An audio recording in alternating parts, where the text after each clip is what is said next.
در مجلس هیئت مشاوره پروکراتورای ولایت ختلان، معاون یکم پروکرور گنرالی جمهوری تاجیکستان، راهبریت پروکراتورای ولایت ختلان، پروکروران شهر و ناحیه‌ها و در عموم کارمندان مسئول این نهاد حضور داشتند.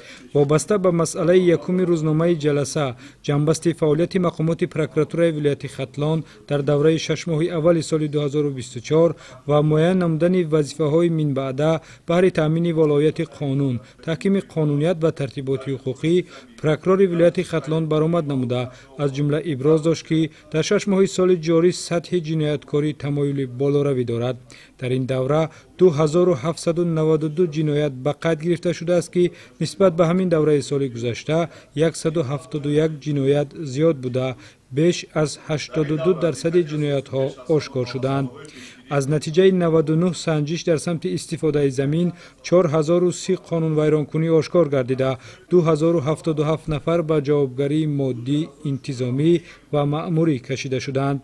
بنابر غیر قانونی دادن زمین، خودسرانه اشغال نمودن قطعه زمین و دیگر جنایت ها مربوط به زمین 306 پرونده های جنایتی آغاز گردیده است. همزمان در 6 ماه وابسته به سمت نظارت عمومی قانون ها 1219 سنجش گذرانده شده، 23537 قانون ویرانکنی ها آشکار کرده شدند.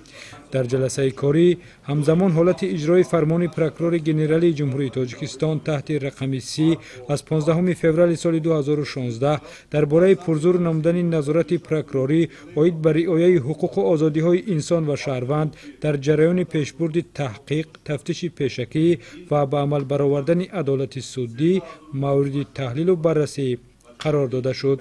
در همه سمت‌های فعالیت نظارت پروکروری کارها نسبت به همین دوره سال گذشته خیلی بهتر برآ مانده شده.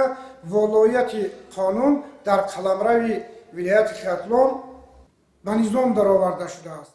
تاکید گردید که حقوق و آزادی های انسان ارزش عالی بوده تحت حمایت دولت قرار دارند. از این رو باید حقوق و منفعت های قانونی شهروندان ضمن پیشبرد پرونده ها و هنگام برآوردن سندهای سودی جدی نظارت کرده شود.